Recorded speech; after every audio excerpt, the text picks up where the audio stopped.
Praise the lord. క్రీస్తు నామంలో మీ అందరికీ నా వందనము.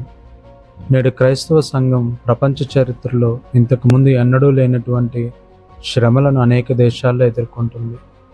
మన దేశంలో కూడా ప్రస్తుత దినాల్లో మతోన్మాదం పెరిగిపోవడం వల్ల క్రీస్తు సువార్తను ప్రకటించుచున్న అనేక మంది ఎన్నో సవాళ్ళను ఎదుర్కొంటున్నారు. చాలా ప్రాంతాల్లో ప్రార్థనా మందిరాలను కూలుస్తూ, దైవ సేవకులను హింసిస్తూ, వారి కుటుంబాలను అవమానపాలు చేస్తూ ఎంతోమంది క్రీస్తు శిలువ సువార్తను వ్యతిరేకిస్తున్నారు.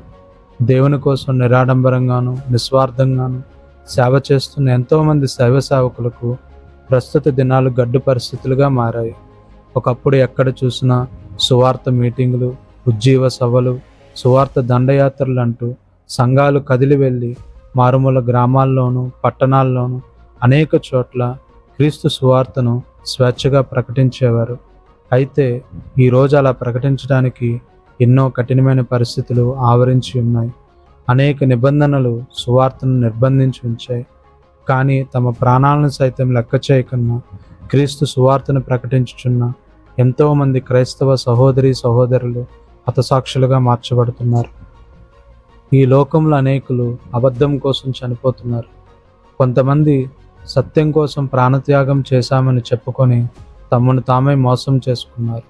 వాస్తవం ఏంటంటే అపోస్తలులు కానీ యేసు ప్రభు శిష్యులు కానీ హతము చేయబడి, రాళ్లతో కొట్టబడి, హింసించబడి హతసాక్షులుగా ఎందుకు అయ్యారంటే వారు సత్యస్వరూపి అనే క్రీస్తు యొక్క శిలువ, శ్రమ, మరణ, పునరుద్ధానం గురించి పూర్తి జ్ఞానం కలిగి ఉన్నారు. ఇక్కడ మీకు ఒక హతసాక్షి కొరకు గుర్తు చేయనివ్వండి. ఇంగ్లాండ్ దేశంలో మొట్టమొదటి క్రైస్తవ హతసాక్షి అయిన సెయింట్ ఆల్ఫాన్స్ అనే ఒక రోమీయుడు బిర్లామిం అనే ప్రాంతంలో నివసిస్తూ ఉండేవాడు.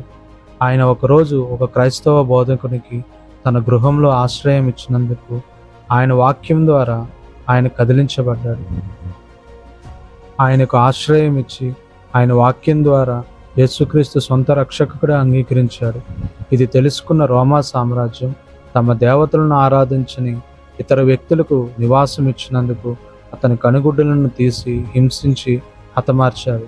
అయితే బిర్లామిం అనే పట్టణం అభివృద్ధి చెంది ఈరోజు సెయింట్ ఆల్ఫాన్స్గా మార్చబడింది. అనేకులు తమ ప్రాణాలను సైతం లెక్క చేయకుండా క్రైస్తవులుగా మార్చబడ్డారనే సంగతి చరిత్రలో వాస్తవం. అదే విధముగా మొదటి శతాబ్ద కాలంలో క్రీస్తు ఆరోహణమైన తర్వాత సువార్త నిమిత్తం ఎన్నుకొనబడిన శిష్యులు అనేక మంది దేవుని కొరకు హతసాక్షులుగా మార్చబడ్డారు. భారతదేశానికి వచ్చిన తోమా గారు క్రీస్తు సువార్త విషయమై హతసాక్షి అయ్యాడు. ప్రస్తుత దినాల్లో ఇంతకుముందు గ్రహం స్టెయిన్స్ లాంటి ఎంతోమంది భక్తులు దేవుని సువార్త కొరకు వారి యొక్క దేశాలను విడిచి వచ్చి ఇక్కడ హతసాక్షులుగా మార్చబడ్డారు. అదే విధముగా తొలి తరంలో క్రైస్తవులందరూ యూదులే. ఆ యూదులలో ఎబ్రీ భాష మాట్లాడేవారు, గ్రీకు భాష మాట్లాడేవారు ఉన్నారు.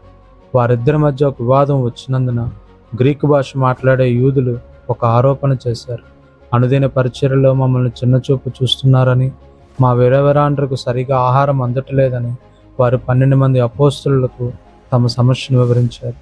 వారు ఆ సమస్యకు ఒక పరిష్కార మార్గాన్ని చూసి, మేము వాక్యం ప్రకటించకుండా ఆహారం పంచట మంచిది కాదని తలంచి వారికి ఆహారం పంచిపెట్టుటకు 7 మంచి విశ్వాసులను, భక్తి గల వారిని నియమించారు. ఆ 7 స్టెఫెన్ అనే వ్యక్తి ఒకడు. ఆయన అపోస్తలుడు కాదు, కానీ దేవుని ఆత్మచేత బలముగా వాడబడుచున్నాడు. అతడు గట్టిగా పట్టుకున్న సత్యము కొరకే తనపై ఉన్న అబద్ధ సాక్ష్యమును ప్రాణము సైతం లెక్క చేయకన్నా బైబిల్ గ్రంథంలో మొట్టమొదటిగా క్రీస్తు కొరకు హతసాక్షిగా మారాడు. క్రైస్తవ హతసాక్షులంటే స్వల్పమైన విషయం కాదు. పరిశుద్ధాత్మతోనూ జ్ఞానంతోనూ నిండుకొని అబద్ధమునకు తలవంచిన వారు, ఏదో కొద్దిపాటి భక్తి కలిగి, కొద్దిపాటి జ్ఞానము కలిగి, కొద్దిపాటి రక్షణ అనుభవం కలిగి నేను క్రీస్తు కోసం ఏదైనా చేస్తాను, మరణించడానికైనా సిద్ధమే అంటూ పొట్టి తీర్మానాలు తీసుకుంటున్న క్రైస్తవ ప్రజలు నేడు క్రైస్తవ లోకంలో ఎంతోమంది ఉన్నారు.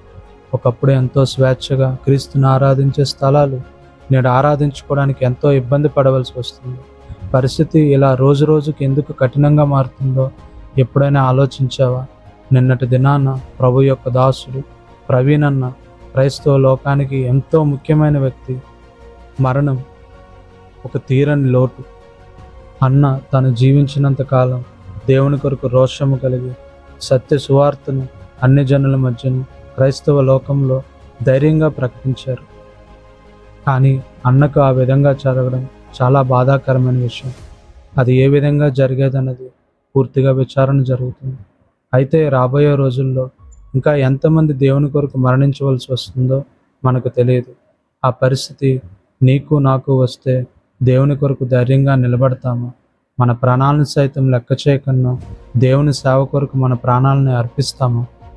ప్రియమైన క్రైస్తవ సహోదరి సహోదరుడా, దేవుని రాజ్యభారము నీ భుజములపై ఉన్నదని నీవు గ్రహించగలవా? నువ్వు తెల్లవారు లేచినప్పటి నుండి మరలా రాత్రి నిద్రపోయే సమయం వరకు నీ కోసము నీ కుటుంబం కోసము నీవు ఎంతగానో కష్టపడుతున్నావు. దేవుడు కూడా చెప్పాడుగా, పని చేయనివాడు జీతానికి అర్హుడు కాదని. సరే, నీ కోసం నువ్వు ఎంత కష్టపడుతున్నావు. అయితే రోజులో 24 గంటల సమయంలో దేవుని కొరకు నువ్వు ఎంత సమయం వెచ్చిస్తున్నావు? దేవుని రాజ్య విస్తరణకు కేవలం సేవకులు మాత్రమే కష్టపడాలా? సువార్థికులు మాత్రమే పని చేయాలా? దేవుని సేవకు సంపూర్ణంగా సమర్పించుకున్న వారు మాత్రమే దేవుని కొరకు ఆత్మలను సంపాదించాలా? మరి అలా అయితే నీవేం చేస్తావు? ఒక రోజులో దేవుని సేవలో కష్టపడుతున్న ఎంతోమందికి కఠినమైన పరిస్థితులు ఎన్ని విధాలుగా కలుగుతున్నాయో ఆలోచించగలవా? మారుమూల గ్రామాల్లోనూ మనుషులు కూడా సంచరించడానికి భయపడే అనేక స్థలాల్లోనూ వారి సువార్తను ప్రకటిస్తూ దేవుని రాజ్యాన్ని విస్తరింపజేస్తున్నారు. వారు ఏ విధంగా శ్రమపడుతూ నా దగ్గర నుండి ఏమి కోరుచున్నారో తెలుసా? మన ప్రార్థనను కోరుచున్నారు. నువ్వు ఎప్పుడైనా మారుమూల గ్రామాల్లోని మిషనరీల కొరకు, క్రీస్తు సేవలో పనిచేస్తున్న అనేక మంది దైవ సేవకుల కొరకు కన్నీరు కార్చి వారి కుటుంబాల కొరకు ఏనాడైనా ప్రార్థించావా?